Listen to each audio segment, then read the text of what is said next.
Bismillahirrahmanirrahim. Assalamualaikum warahmatullahi wabarakatuh. Alhamdulillahirrabbilalamin. Allahumma salli ala Sayyidina Muhammadin wa ala alihi wa sahbihi wa salim ajmain. Alhamdulillah, kami dari Yayasan Rubatul Khairat Kota Ternate di bawah pimpinan Al-Habib Abdurrahman bin Kamil As-Sagaf. Sementara ini kami lagi membangun gedung pondok pesantren Rubatul Khairat Madrasah Al-Ulya yang sementara dibangun, ya. Gedung lantai 3. Kami sangat membutuhkan dana infak dan sedekah dari jamaah bapak-bapak dan ibu-ibu. Bagi yang mau berinfak untuk melanjutkan pembangunan gedung pondok pesantren, bisa ditransfer di rekening Bank Syariah Indonesia atas nama Yayasan Rubatul Khairat. Nomor rekening 723563956. Terima kasih.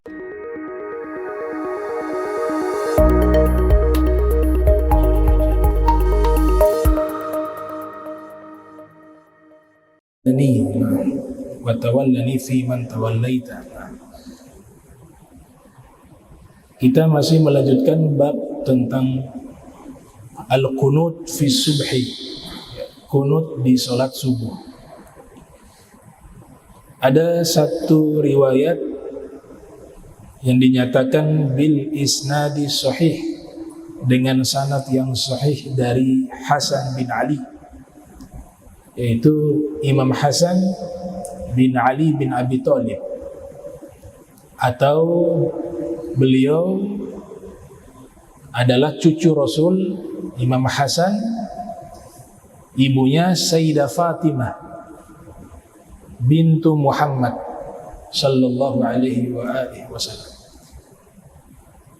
Al-Imam Hasan menyatakan Rasulullah sallallahu alaihi wasallam mengajarkan kepadaku, allamani Rasulullah sallallahu alaihi wasallam kalimatin aquluhunna fil witr. Rasulullah mengajarkan kepada saya beberapa kalimatin yang saya baca di dalam salat witir. Di riwayat yang lain disebutkan fi kunutil witir, fi kunutil witir, yang biasa saya baca di kunut salat witir. Isi kalimat tersebut adalah Allahumma hdini fi man hadaita wa afini fi man afaita wa tawallani fi man tawallaita wa barik li fi ma a'taita wa qini syarra ma qadaita fa innaka taqdi wa la yuqda 'alaik ila akhir ad-du'a. Ini lafaz yang biasa dibaca di saat kita kunut subuh. Dalam riwayat ini disebutkan Rasul mengajarkan kepada Imam Hasan bin Ali bin Abi Thalib itu kunut untuk sholat witir. Riwayat ini menjelaskan kunut sholat witir. Tapi di dalam riwayat yang lainnya, ayahanda daripada Imam Hasan bin Ali, yaitu Sayyidina Ali bin Abi Thalib, diriwayatkan oleh putra beliau yang lainnya namanya Muhammad Al-Hanafiyah. Imam Ali bin Abi Thalib setelah Sayyidah Fatimah Zahra meninggal baru beliau menikah. Beliau menikah dengan Ummu Khawlah.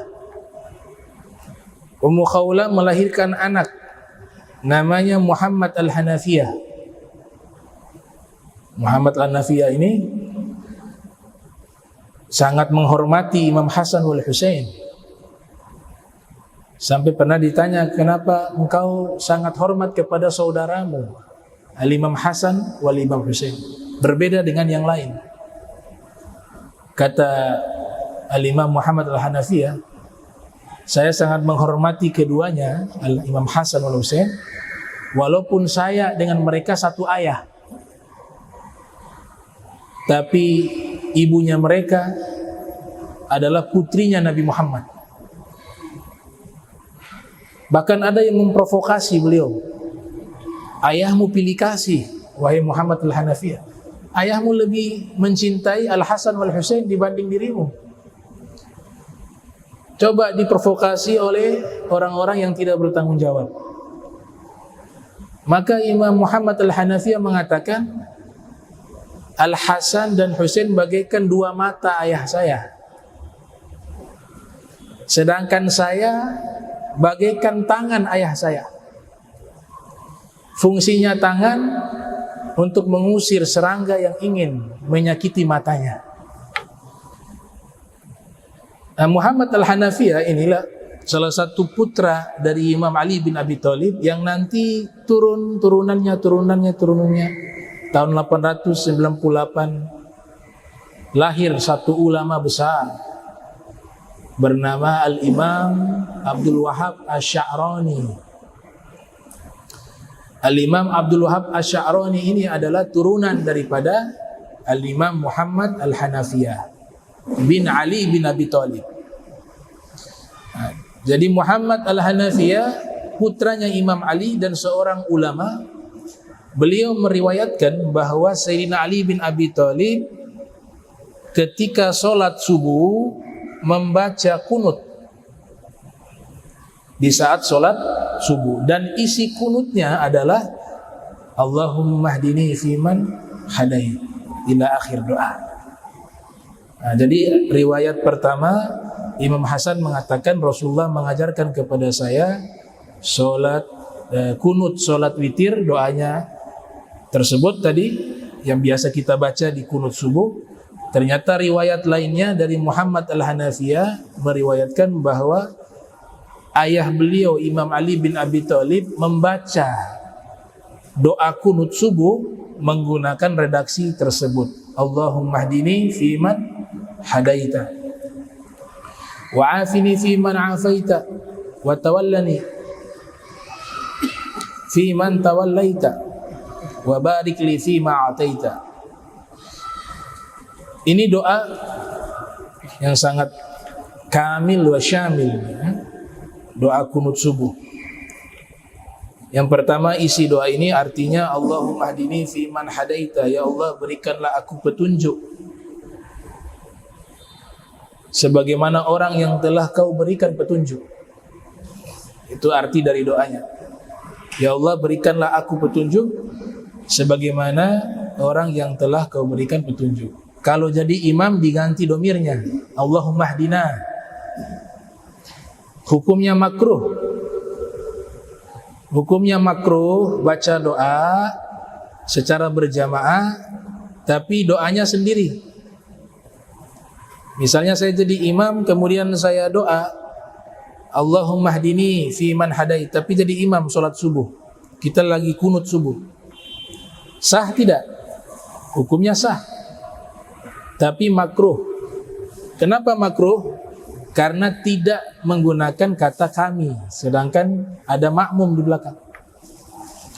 Allahumma hdina fi man hadaita wa afina fi man afaita. Dan ya Allah berikanlah keselamatan kepada kami. Afi itu satu akar kata dengan al-afiyah. Ini bentuk kata kerja, kata tolab.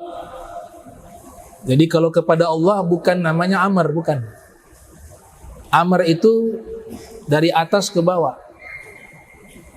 Perintah itu atasan ke bawah, bawah.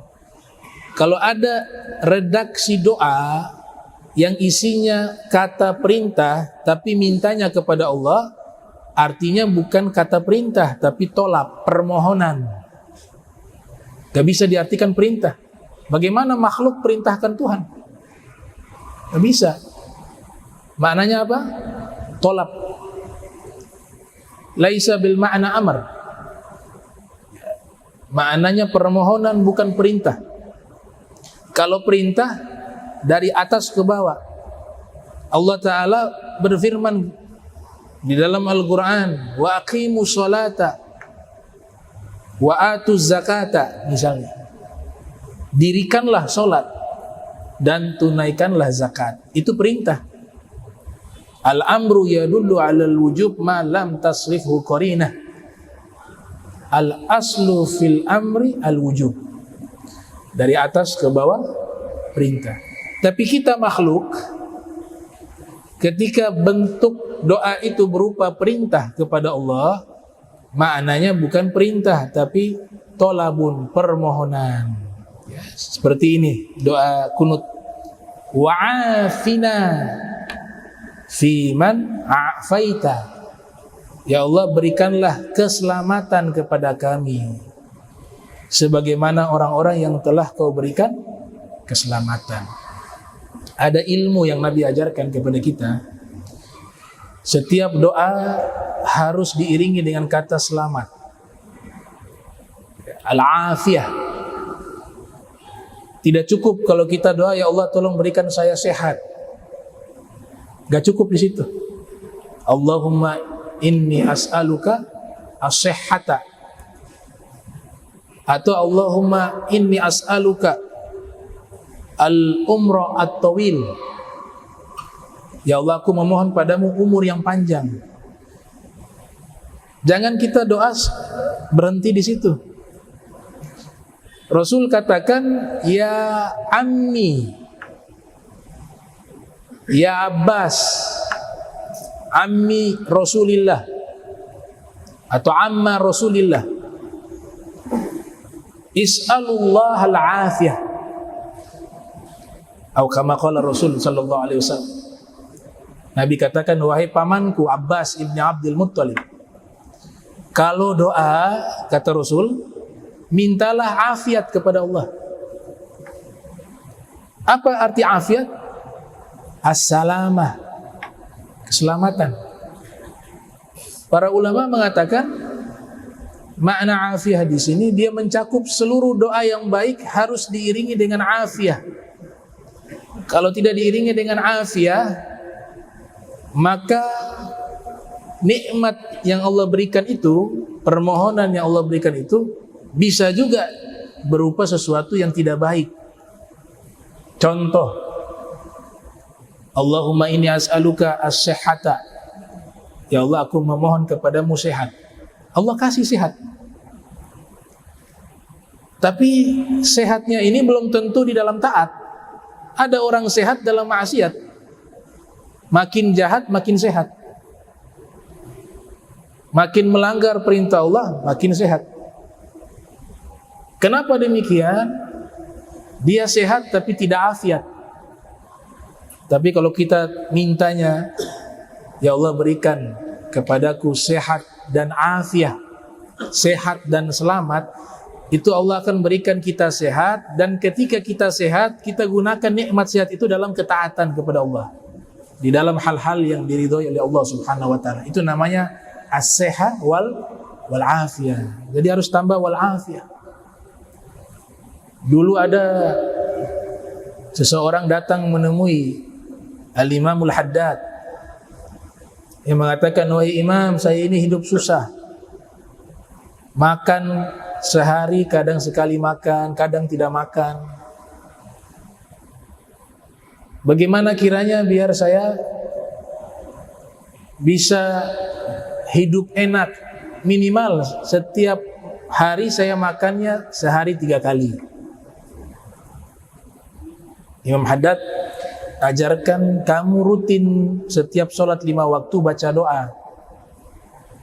Doanya, ya Allah, aku mohon kepadamu berikan saya rizki makan. Imam Haddad ajarkan dan wal afiyah, rizki makan dan juga afiyah.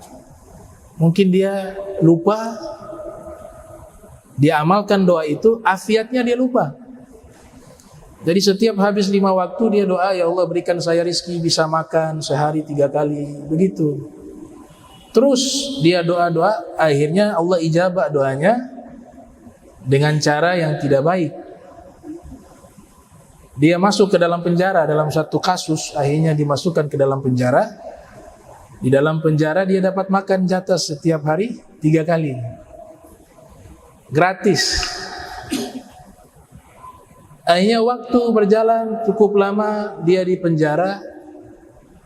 Sampai akhirnya dia keluar dari penjara, dia menemui Imam Haddad. Imam Haddad ketika bertemu dengannya, dia mengatakan, "Wahai Imam Haddad, masih kenal saya? Hal araftani?" Imam Haddad kenal suaranya, "Qad araftu." Saya kenal dirimu. Itu yang dulu minta doa biar bisa makan sehari 3 kali. "Oh, na'am. Iya, saya kenal. Bagaimana amalan yang saya ajarkan? Sudah diamalkan?" "Sudah, alhamdulillah." "Maksudnya alhamdulillah?" "Ya, mustajab. Saya dapat makan sehari 3 kali. Tapi makannya di penjara." Kata Imam Haddad, "Pasti ada yang salah. Kamu bacanya apa doanya?" "Ya Allah, berikan saya makan sehari 3 kali. Afiatnya kau tidak tambah, makanya makannya di dalam penjara. Kalau kau tambahkan dengan afiat, kau makannya di rumahmu, tidak di dalam penjara." Ada riwayat ala sabilil hikayah. Seperti itu dalam riwayat. Jadi di sini di doa kunut luar biasa, syamil wa kamil. Minta petunjuk yang pertama. Yang kedua minta afiah. Wa afina fi man afaita. Wa tawallani fi man tawallaita. Yang ketiga, isi doa kunut, berikanlah saya kemampuan atau kekuasaan sebagaimana yang telah kau berikan kepada orang-orang yang kau pilih. Tentunya kekuasaan di sini diperuntukkan di dalam kebaikan. Imamu adil, pemimpin yang adil. Dia punya manzilah fi hadzal din karim wa syarif. Derajatnya di agama Islam sangat mulia. Sampai-sampai Nabi katakan di hari kiamat itu dapat naungan khusus. Pemimpin yang adil dapat naungan khusus di yaumil kiamah. Sab'atun yuzilluhumullah fi zillihi wa ma la zilla illa zilluh. Yang pertama, al-imamul adil. 7 golongan yang Allah berikan naungan di hari kiamat, yang tidak ada naungan di hari itu kecuali naungannya Allah, perlindungannya Allah. Salah satunya apa? Al-imamul adil, pemimpin yang adil. Wa qala ba'dul ulama, du'aul imamil adil mustajab la hijabalah. Doanya pemimpin yang adil pasti diterima Allah, tidak mungkin ditolak kalau pemimpin ini adil.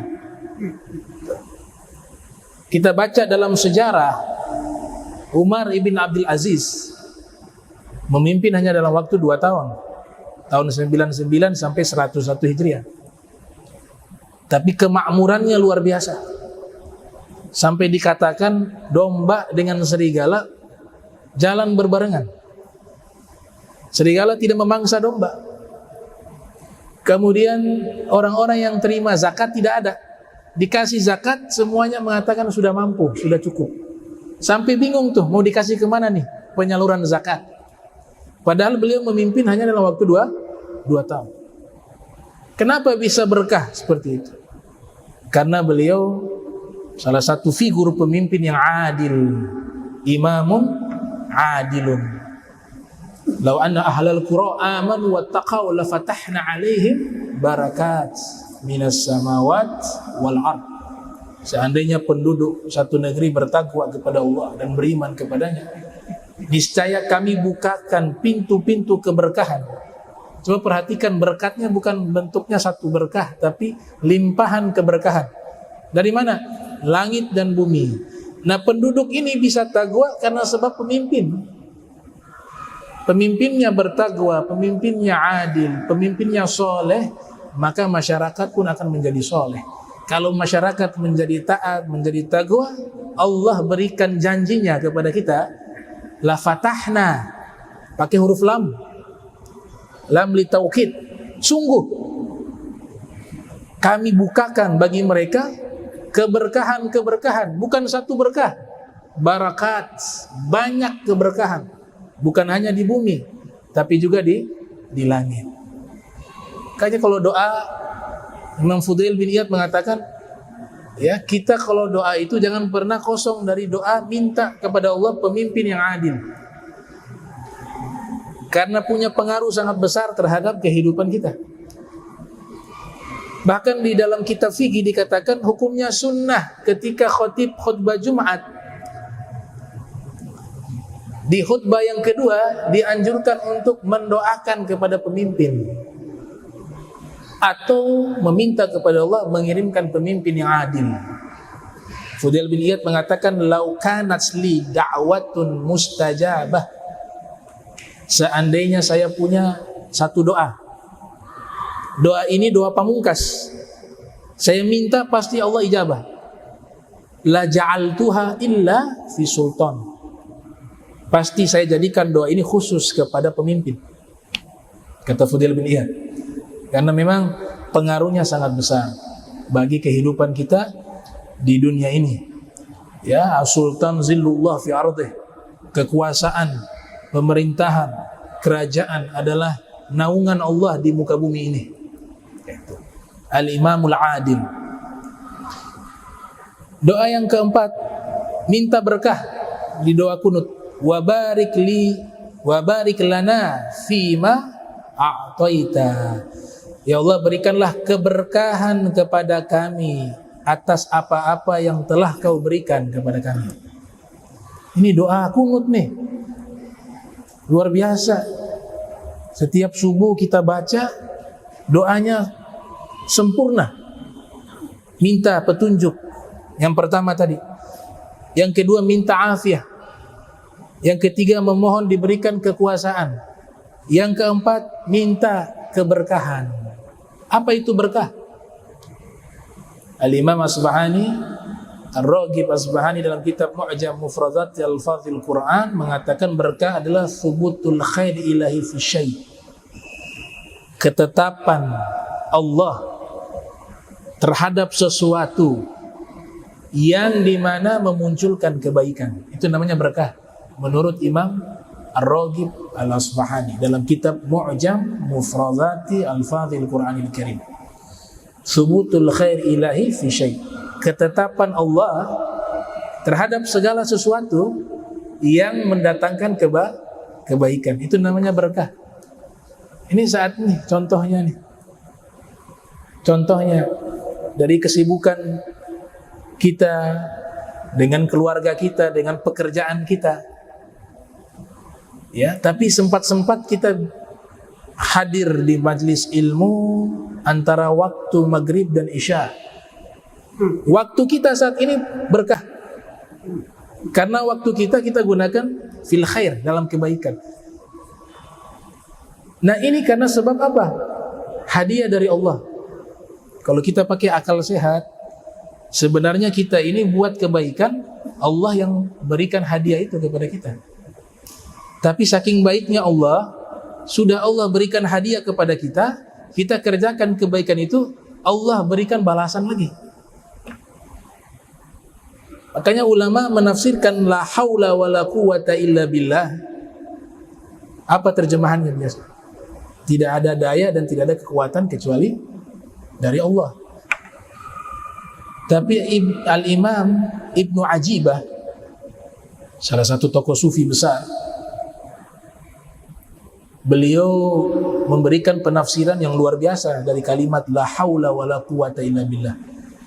Jadi makna la haula di situ, tidak ada kekuatan di dalam taat kecuali dari Allah.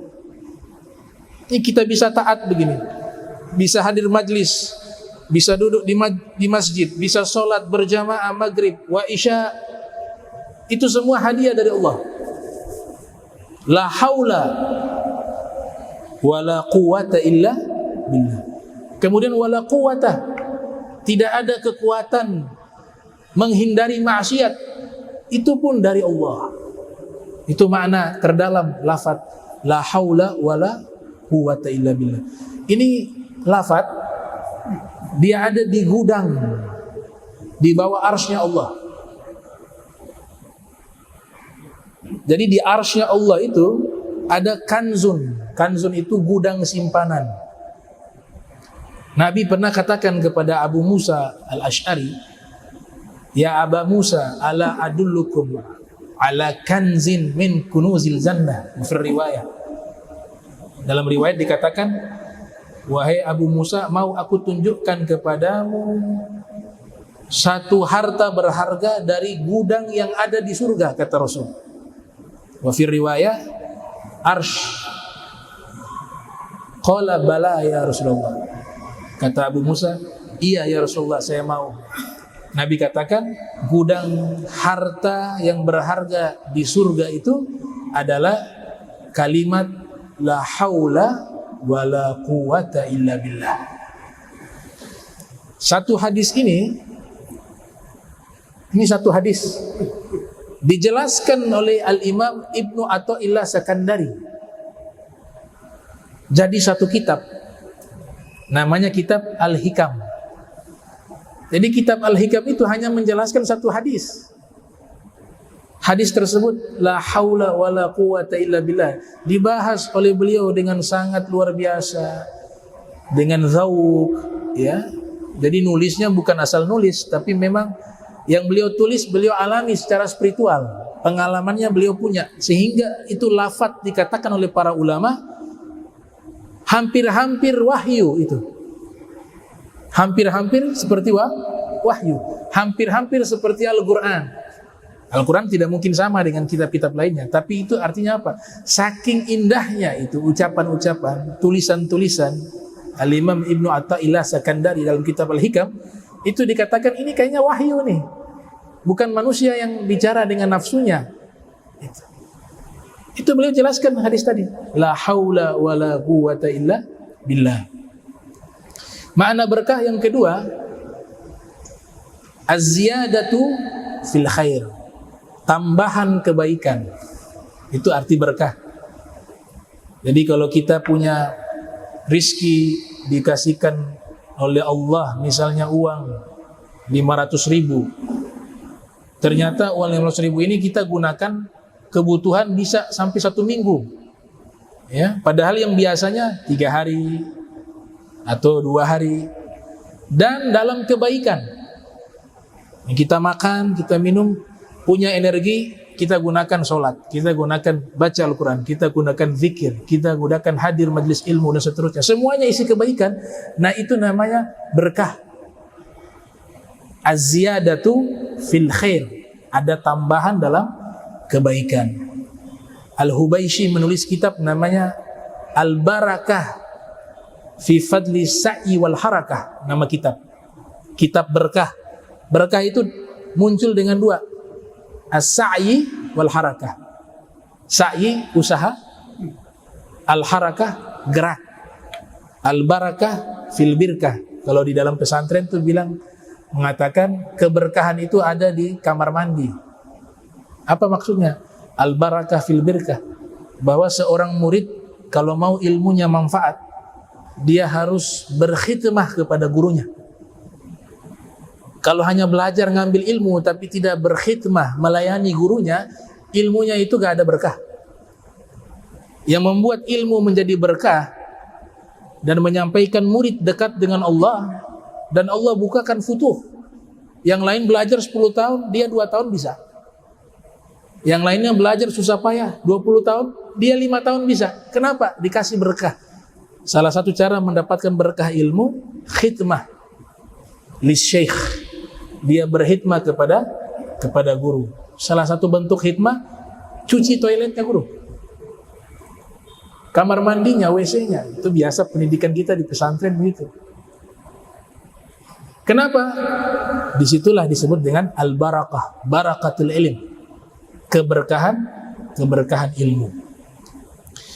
Kemudian isi doa kunut yang berikutnya, wakini syarra ma qadait, wakina syarra ma qadaita, dan jagalah kami dari keburukan segala sesuatu yang telah Engkau tetapkan. Namanya apa? Qada. Kita percaya ya, an tu'mina billahi wa malaikatihi wa kutubihi wa rusulihi wa bil yaumil akhir wa bil qadari khairihi wa syarrihi minallahi subhanahu wa ta'ala. Kita punya rukun iman yang wajib kita percaya terhadap takdir Allah, baik takdir itu sifatnya baik menurut kita ataupun buruk. Saya agak berani mengatakan Allah menetapkan takdir baik dan buruk kepada kita. Itu secara letterlek seperti itu. Jadi kadang-kadang kelihatan buruk bagi kita, di situ tersimpan kebaikan. Makanya tidak ada yang buruk yang Allah berikan kepada kita. Tapi dalam pandangan kita, takdir ini mungkin dia baik bagi kita, takdir ini mungkin dia buruk bagi kita. Tapi asyarr laisa yunsab ilaih. Keburukan tidak boleh dinisbatkan kepada Allah. Keburukan tidak boleh dinisbatkan kepada Allah. Al-khair yunsab ilaih. Tapi seluruh kebaikan dinisbatkan kepada Allah. Fa in wajadtum syarra fala talumanna illa nafsaka, kata Rasul. Kalau kau dapatkan sesuatu yang tidak baik menimpa dirimu, jangan salahkan Allah. Ini fenomena nih zaman sekarang. Pakai hijab, pakai cadar, ahli taat, punya masalah sama manusia, dibuka telanjang, pakai baju-baju yang buka aurat. Padahal yang salah ini manusia, mungkin dirinya juga. Kenapa disalahkan Tuhan? Allah selalu berikan kebaikan kepada kita, tidak ada yang buruk, semuanya baik. Al khair kulluhu yunsab ilallah wasyarr laisa yunsab ilaihi. Kebaikan seluruhnya dari Allah, keburukan jangan dinisbatkan kepada Allah. Nabi katakan, jika kalian dapati keburukan, jangan salahkan siapa-siapa, tapi salahkan dirimu sendiri, kata Rasul SAW. Nah, kita minta perlindungan kepada Allah dari keburukan. Qadha, beda al-qadha dan qadar. Mazhab ahli sunnah wal jamaah dalam ilmu akidah, kita menganut akidah Asy'ariyah. Akidah Asy'ariyah ini memahami qadha dan takdir. Qadha adalah perencanaan, konsepnya Allah. Kita belum diciptakan, tapi seluruh program kehidupan kita sudah diatur oleh Allah. Lahir di sini, meninggal di sini, rizkinya begini, nikah sama ini, meninggal umur berapa, pekerjaannya bagaimana, semuanya diatur. Jadi program kehidupan kita sebelum kita lahir sudah diatur oleh Allah. Itu namanya apa? Al-qadha. Al-qadha itu akidah Asy'ariyah. Kemudian ketika kita lahir, Allah lahirkan kita, munculkan kita di dunia. Pelaksanaan dari qadha itu ketika kita hidup, itulah yang namanya takdir. Dia sudah ada 50.000 tahun sebelum langit diciptakan dan bumi. Innallaha kataba maqadiral khalaiqi qabla an yakhluqas samawati wal arda bi 50,000 sana. Atau kama qala Rasulullah SAW. Sesungguhnya Allah sudah mencatat takdir seluruh makhluknya 50.000 tahun sebelum Allah ciptakan langit dan bumi. Itu yang dimaksud apa? Al-qadha. Tapi di akidah Maturidiyah terbalik. Ahli sunnah wal jamaah juga. Akidah al-Maturidiyah. Jadi yang konsep tadi, program perencanaan kehidupan kita sebelum kita lahir disebut takdir. Nanti ketika sudah dimunculkan, dihidupkan kita, lahir di bumi, pelaksanaan daripada takdir namanya qadha. Tapi substansinya sama, hanya istilahnya terbalik. Istilahnya terbalik. Kalau kita akidah Asy'ariyah, yang awal qadha, pelaksanaannya takdir. Kalau Maturidiyah, yang awalnya takdir, pelaksanaannya namanya qadha. Ini wajib kita imani. Kita tidak punya kemampuan secara hakiki untuk menentukan diri kita kemana. Tapi Allah berikan yang namanya akal untuk kita memilih sekian persen. Itu yang diyakini oleh Imam Juwaini. Fa'alhamaha fujuraha wa taqwaha. Allah berikan ilham, ini jalan takwa. Kalau mau masuk surga, pilih jalan takwa. Mau selamat di akhirat, pilih jalan taat. Itu dikasih pilihan apa? Ilham kepada akal memilih. Menurut Imam Juwaini. Imam Juwaini ahli sunnah wal jamaah. Fa'alhamaha fujuraha wa taqwaha. Kalau kau mau milih jalan neraka, silakan pilih jalan neraka. Kau hidup, kau langgar semua perintah Allah. Kau jadi orang yang jahat. Diberikan pilihan ilham. Fa'alhama fujuraha wa taqwaha. Akal memilih. Jangan sampai bablas akidah Jabariyah.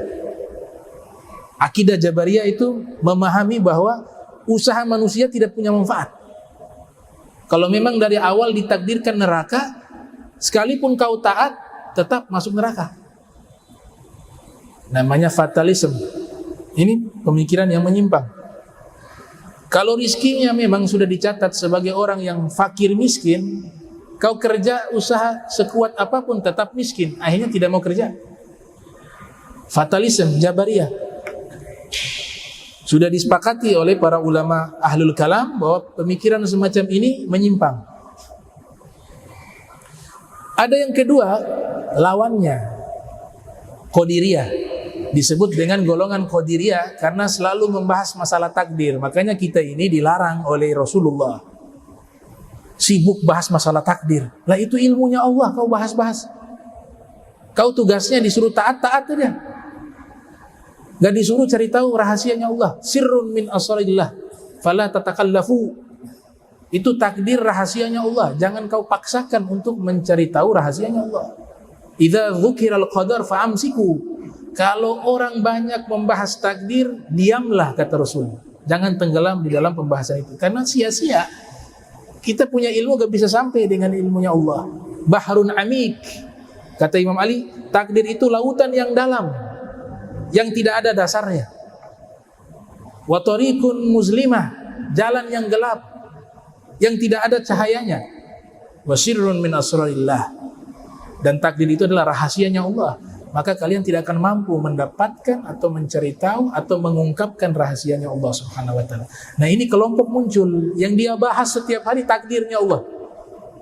Sehingga diberikan gelar atau diberikan label Qadiriyah dari kata qadar. Kelompok yang selalu membahas takdir. Nah, mereka beranggapan bahwa Allah itu hanya menciptakan kita. Setelah menciptakan kita yang tentukan semuanya.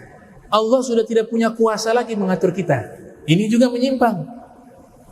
Kalau pemahaman ini yang dipakai, jika ada orang yang sukses secara finansial, lewat dagangnya, lewat bisnisnya, maka dia akan katakan ini usaha rizki dari saya, bukan dari Allah.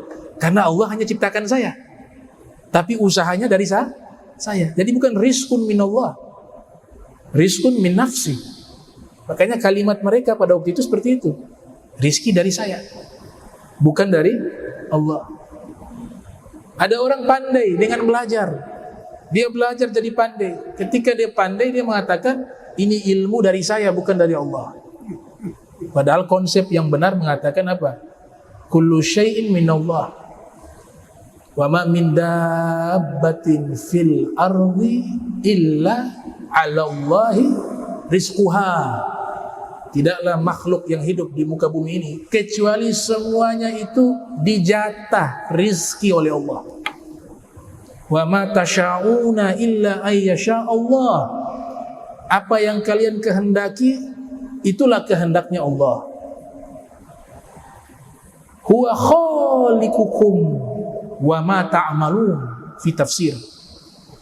Dia yang menciptakan kalian dan dia yang mengatur kalian. Gitu.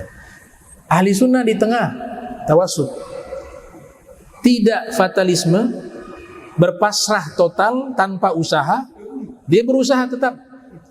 Tapi juga tidak bablas seperti Qadiriyah bahwa menganggap semua dari usaha saya. Enggak, dari Allah. Allah perintahkan saya berusaha, saya tunaikan itu, Allah berikan akal, saya memilih itu. Mana yang baik, takdir baik untuk saya, mana yang buruk saya pilih, itu adalah pilihan saya untuk diri saya daripada keburukan.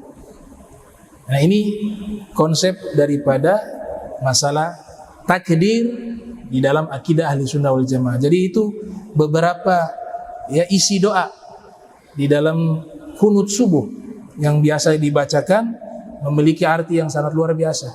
Ya, mudah-mudahan ini Allah Taala ijabah seluruh doa kita.